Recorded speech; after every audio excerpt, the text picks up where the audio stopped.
Welcome to Boone Crimson Channel. On graduation day, Ethan Rivers and I hooked up one last time. Afterwards, he casually handed me a cigarette, smirking as he said, "When I find a wife, I definitely won't pick someone who smokes after sex." My throat tightened. I asked him why. He said, "Claire, I like them pure." I stayed silent for a long time, then cut off all contact with him. When we met again, he'd become my new boss. To avoid awkwardness, I submitted my resignation, but he cornered me in his office. "Been 5 years, want to go again?" I looked down. "No thanks, I need to pick up my kid from school." The air went dead silent. Ethan froze mid-motion. I tried to stand up from his lap, but he pinned me down, immovable. The scorching heat in his eyes dimmed and his usually composed expression cracked slightly. He gritted his teeth. "How old is the kid?" I stayed quiet, then answered softly after a moment. Three, not 4, and we've been broken up for 5 years. This child had nothing to do with him. Clearly, Ethan understood that too. I tried to stand again. This time the hand at my waist didn't stop me. As I pushed the door open, he spoke again, his voice laced with suspicion. "I remember your personnel file says you're unmarried." I paused briefly. I did myself and turned back calmly. "I just got married recently." "Just got married, but the kid's already 3. I nodded, completely unfazed. "Yeah, we had the baby before getting married." Ethan said nothing. His sharp gaze landed on the cheap wedding ring on my finger, and he laughed with disdain. I wasn't embarrassed. I held it up boldly for him to see, almost poking him in the eye. When I sensed he was about to lose his temper, I quickly escaped. At evening at home, I let out a huge sigh of relief. Sometimes lies are the best solution to avoid unknown trouble. I bought the ring yesterday at a dollar store. Cheap and effective. I figured it would be enough to kill whatever lingering feelings Ethan had for me. Sure enough, my resignation was approved the next day. HR came by in the afternoon to notify me personally. I just needed to finish the handover within a week. Normal resignation procedures took a month, but mine only took a week. It was obvious whose decision that was. I nodded and started training the new intern to take over my work.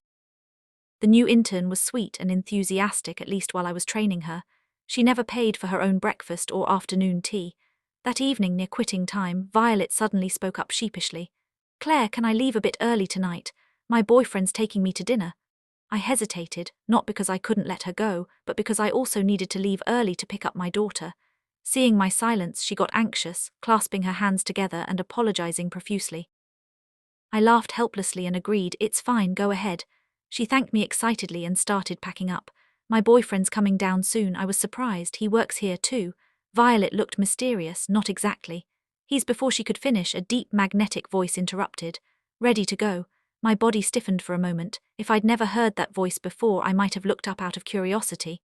But unfortunately, that voice had haunted my nightmares for the past 5 years. During those dark nights when I needed pills just to fall asleep, Ethan's words echoed endlessly in my ears. "Claire, you're too good. I'll corrupt you, Claire. Learn to smoke. Girls who smoke are cool. I want to see a different side of you." Under his coaxing, I fell. I learned. Starting sophomore year, I went from being Ethan's pursuer to his bed partner. Later, I beat out all the other girls and successfully became his girlfriend for 3 years. Day he accepted my confession. The weather was terrible. Howling winds everywhere. He just dropped off a senior he was dating, and his car was parked right outside the girls' dorm. His slender fingers held a cigarette lazily, resting on the window frame as if he were dozing off, scattered in the wind, floating in the air. I threw on a jacket and went downstairs, knocked on his window, and emboldened by the special treatment he'd always shown me, confessed my feelings. In that moment, the wind seemed to slow down like someone had hit pause on a movie. I waited quietly for his answer. Ethan turned to look at me, pulled out a cigarette and held it to my lips. His dark eyes were unfathomable yet fatally attractive. Possessed, I took it between my lips. When they touched his fingers, he didn't pull away. His teasing expression turned slightly permissive as he said just one thing: "Good girls not so good anymore." Back then I was drowning in him, unable to understand the deeper meaning behind those words. Not until graduation day, the last time he asked me to a hotel, the last time we ever saw each other. After we finished, he casually handed me a cigarette. "When I find a wife, I definitely won't pick someone who smokes after sex." I choked back the sore rising in my throat and asked him why. Ethan smiled, smoke curling from his fingertips, tone more serious than ever. "Claire, I like them pure." Tears well up in my eyes, making it hard to breathe. "Ah," he said, he liked them pure. But once upon a time he'd also said I was too pure, too good, that he didn't know how to handle me. Only now did I understand what he meant back then, because I wasn't good anymore. I'd automatically been filed under fair game. I snapped out of the memory, my expression calm again. Violet turned around excitedly, grabbed her bag, and hurried over to him. Then she suddenly looked back at me. Claire, didn't you say you need to pick up your daughter? We can give you a ride. I was about to refuse when Ethan walked over and picked up my bag from the desk. He turned and headed toward the parking garage, giving me no chance to decline. The atmosphere in the car was awkwardly silent, with only Violet occasionally making small talk. Ethan tapped the steering wheel absently, responding coolly while his eyes kept drifting toward me. Violet probably felt bad for me and tried to start a conversation. Claire, when you work late, does your husband usually pick up your kid? Hearing her say, husband, caught me off guard. I froze for a second, then I shook my head and made up an excuse. He's out of town. Doesn't come back often. She nodded knowingly, then glanced at the ring I bought at the dollar store a few days ago. Is that your wedding ring? It looks kind of faded, like those cheap ones online that cost $10 with free shipping. Oh wait, I didn't mean it like that. Please don't misunderstand. Violet realized she'd said something wrong and turned to apologize, but I still caught the hint of disdain in her eyes and a strange sense of superiority. Fair enough. Compared to my knockoff bag, her Hermes was clearly in a different league. I was about to respond when laughter cut me off. Ethan reached over to pat her head, smiling indulgently. It's fine, you didn't say anything wrong. No need to apologize. Then through the rearview mirror he looked at me, his tone casual yet deliberate. Poor people care about face. You're so blunt, aren't you afraid? She'll make things difficult for you at work tomorrow. The words were directed at Violet but meant for me. One seemingly careless sentence, dripping with blatant favoritism and a subtle warning to me. I pretended not to hear and turned to look out the window. During the 3 years I was with Ethan, I'd heard similar remarks countless times that I wasn't good enough for him. I admitted it. Ethan and I were worlds apart. My family wasn't poor, but at best we were middle class. The Rivers family, on the other hand, wasn't just wealthy. They stood at the center of power. When we first got together, Ethan made it clear. Claire, you can be my girlfriend, but you'll never be my wife. I always knew. And I kept my heart in check, never overstepping. But when feelings ran deep, I couldn't help but waver. I tried, I fought for it. What if it worked out? So near graduation, I initiated a meeting with Ethan. That day he came early to pick me up. The car stopped in a secluded spot on campus. The driver got out and waited at a distance. I was forced to turn around outside the window. Dappled sycamore shadows filtered through, the sunlight into the car so bright I couldn't open my eyes. An hour later, Ethan leaned back lazily, his white shirt slightly damp, a thin sheen of sweat on his forehead. The window was half open, cold wind rushing in, dispersing the smoke. He exhaled. I looked at him and slowly asked the question, Ethan, do you love me? More than asking if he'd marry me. I needed to know, had he ever loved me? He looked at me, his teasing eyes unusually serious. Graduation's coming up. In that instant, I understood what he meant. Graduation's coming up, so it's time to break up. The rest of the car ride was suffocating. I kept my gaze fixed on the passing storefronts, the rhythm of the street lights flashing across the tinted windows doing nothing to soothe the erratic beating of my heart. Violet chattered on, oblivious to the thick, toxic tension pooling in the confined space. She complained about the cafeteria coffee, talked about a new boutique downtown, and repeatedly touched Ethan's arm. Every time she did, he didn't pull away, but I could feel his eyes on me through the rear-view mirror, heavy, dark, and calculating. Take the next right, I said quietly, my voice breaking the silence. It's the kindergarten at the end of the block. Ethan spun the steering wheel smoothly. The luxury sedan glided to a halt in front of a modest, brightly painted building. It was completely out of place against the backdrop of Ethan's world. Thanks for the ride, I muttered, my hand already on the door handle. I'll wait, Ethan said. His voice was casual, but it had an edge of command that made my spine stiffen. We wouldn't want to leave you stranded with a toddler in the cold since your husband is out of town. That's not necessary. I pushed the door open, the crisp autumn air hitting my face like a lifeline. I live 2 blocks from here. We walk. Before he could insist, I slammed the door shut and hurried toward the school gates. My daughter Mia was sitting on a small plastic chair near the teacher. When she saw me, her face lit up.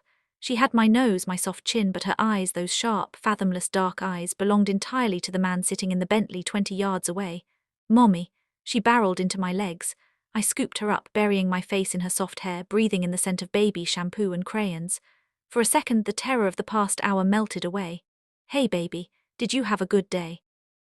As I signed her out, I kept my body angled, shielding her face from the street. I didn't know if Ethan was watching, but I couldn't take the risk. If he saw her, if he saw the exact shade of her eyes or the way her brow furrowed, an exact replica of his own, the lie about her age would shatter instantly. I hoisted Mia onto my hip, pulled my coat tightly around her and walked in the opposite direction of the car. I didn't look back. I didn't need to. I could feel the heat of a stare burning into my shoulder blades until I turned the corner. The next 3 days at work were a psychological war of attrition. My resignation had been expedited, but that didn't mean Ethan was letting me go quietly. Under the guise of executive oversight, he demanded that I bring all handover documents directly to his top-floor office. Not to HR, not to Violet, to him.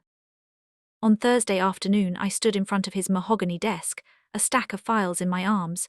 "This is the last of the Q3 projections," I said, keeping my tone perfectly professional. "Violet has been CC'd on the digital copies. If you'll sign the clearance form, I'll clear out my desk tomorrow." Ethan didn't look at the files. He leaned back in his leather chair, a silver pen twirling between his long, elegant fingers. He was wearing a tailored charcoal suit that made him look every bit the ruthless CEO he had become. "You're in a rush to leave, Claire. I'm following the timeline HR provided Mr. Rivers." "Mr. Rivers," he repeated, a slow, mocking smile touching his lips. He dropped the pen. It hit the desk with a sharp clack.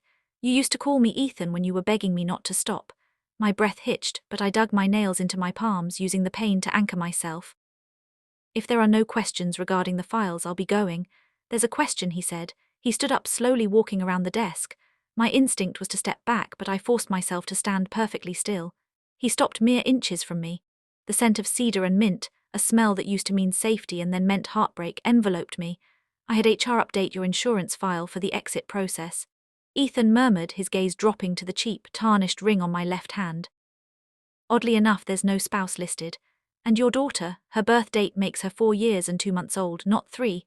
The floor seemed to drop out from beneath me. I stared at his tie, my mind racing, scrambling for a defense. "He checked, of course he checked." "My personal life is none of your business," I forced out, though my voice trembled slightly.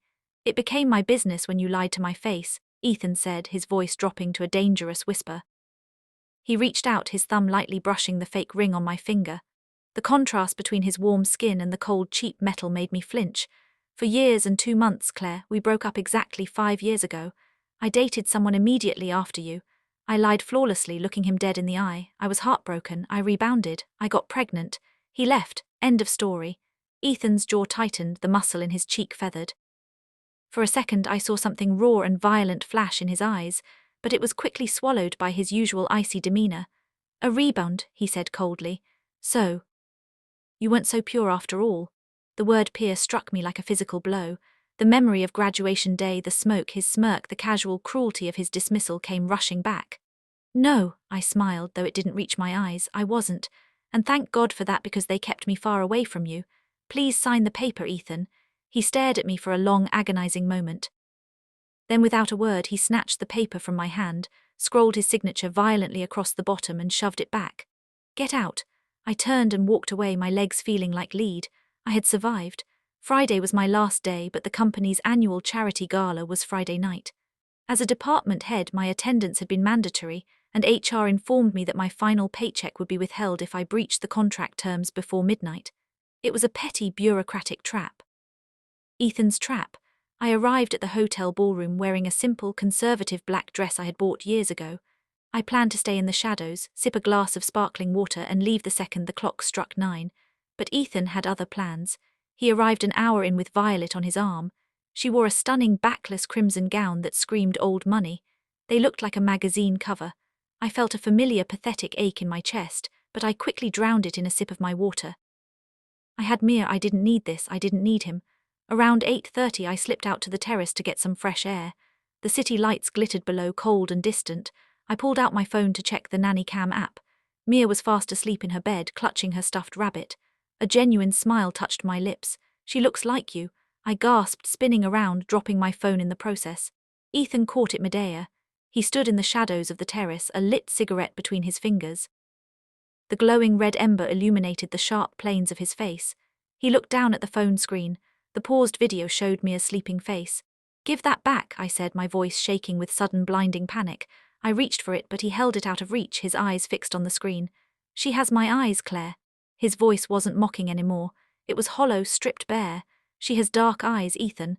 Millions of people have dark eyes. Give me my phone.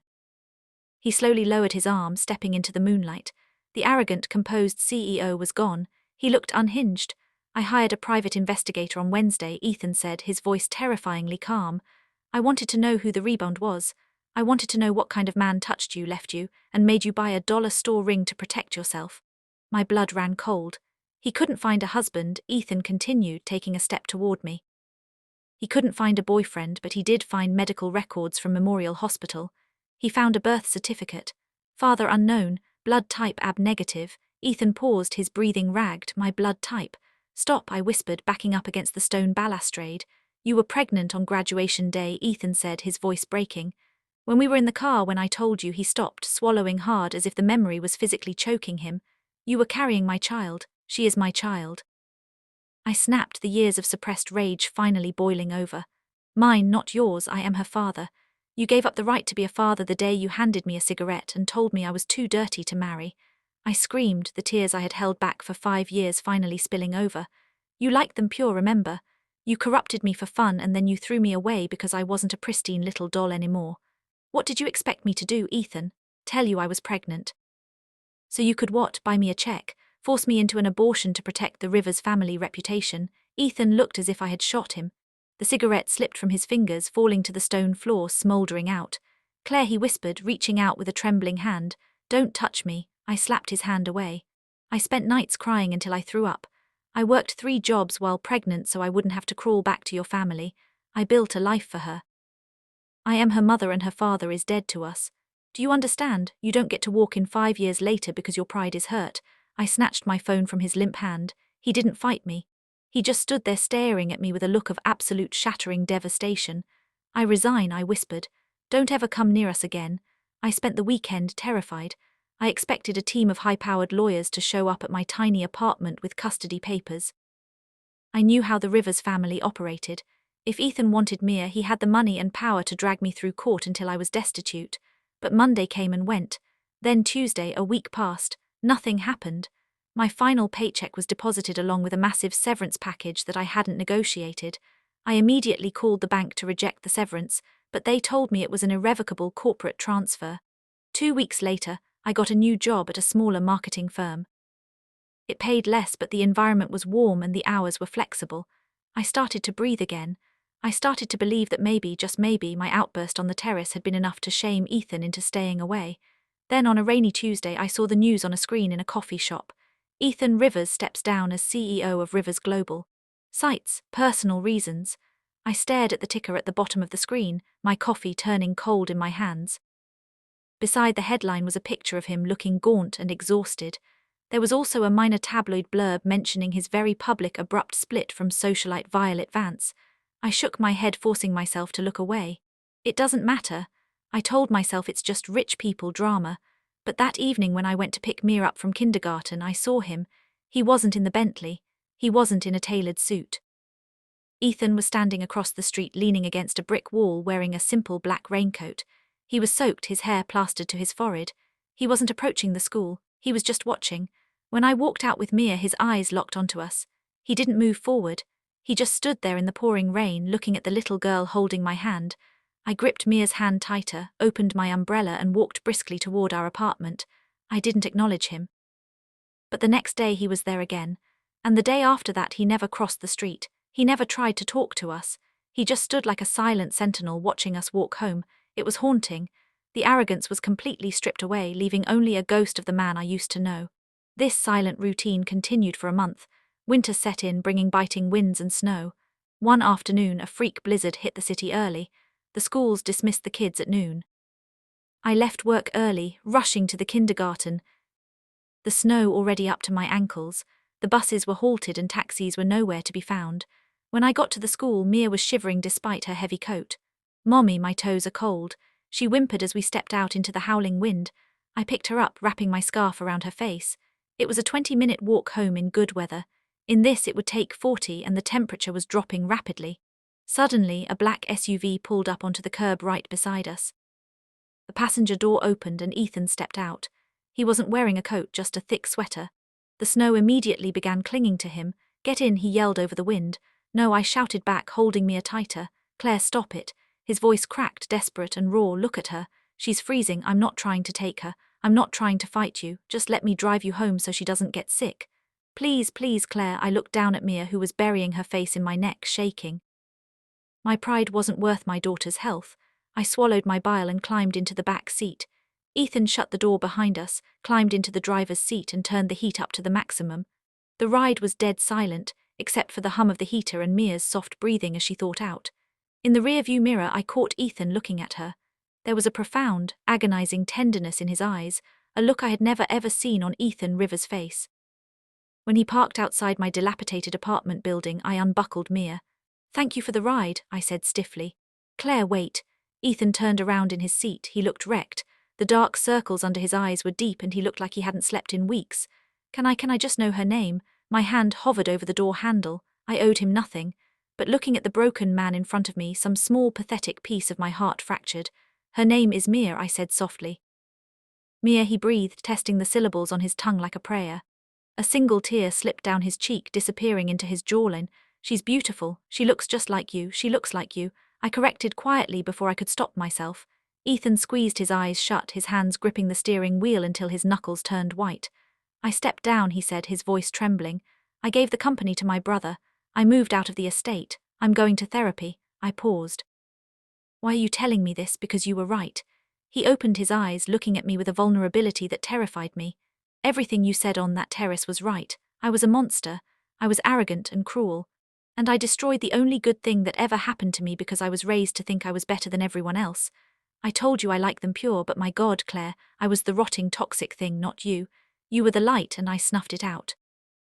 I stared at him, my throat incredibly tight. Words don't fix 5 years, Ethan. You weren't there when she had a fever at 3:00 a.m. You weren't there when I had to choose between paying rent and buying formula.